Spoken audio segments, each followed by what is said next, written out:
Hey there, my name's Ross. I'm the pastor at Heaven Earth Church. Thanks for checking out one of our teaching videos. I realize that people who are not a part of our church may check these out, and the more the merrier.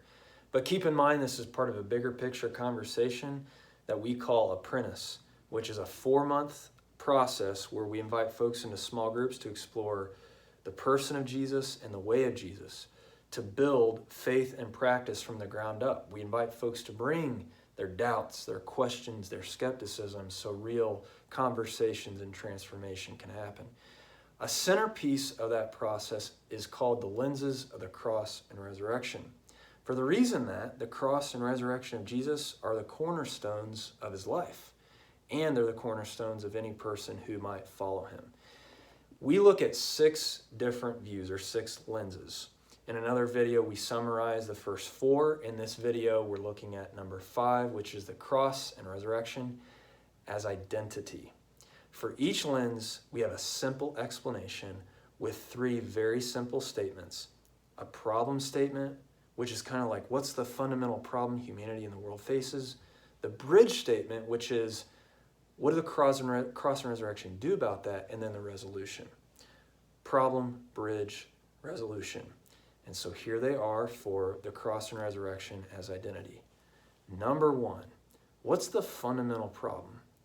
It is that humanity is living according to a false identity or identities. The bridge is that Jesus invites us to lay down our false identities so the true identities can be raised up in their place. And the resolution is that we experience lasting change and the world experiences lasting change. So there's your simple explanation. Now let's add a little bit of nuance with the help of Scripture. First, in Matthew 16, Jesus talks about how for those who want to save their life will lose it, and those who lose their life for my sake will find it.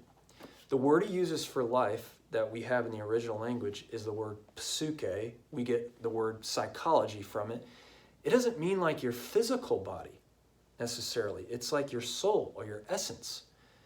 So this is where we can build this lens from that concept that he's inviting us to lay down not just our bodies, but our sense of who we are, and especially our false sense of who we are.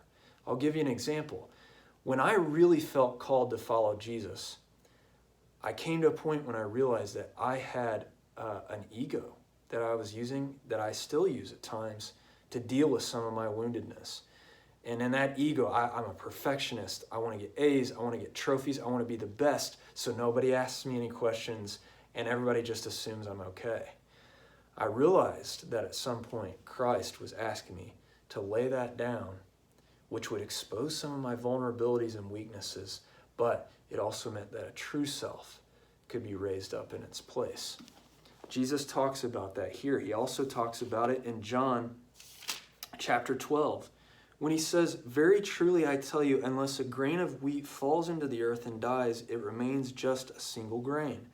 But if it dies, it bears much fruit." So in this case, Jesus may not literally be talking about science, I don't think.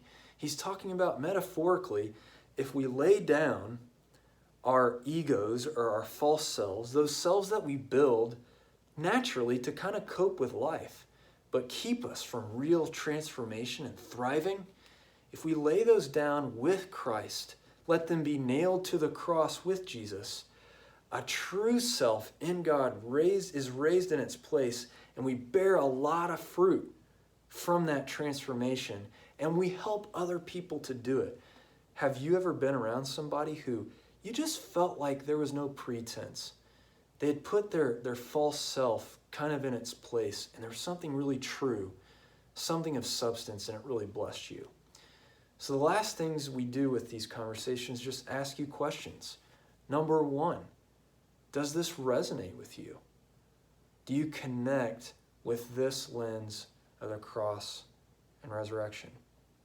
Number 2, if you do, what is the false self in you that Jesus might ask you to lay down with him at the cross so that something truer can be raised in its place.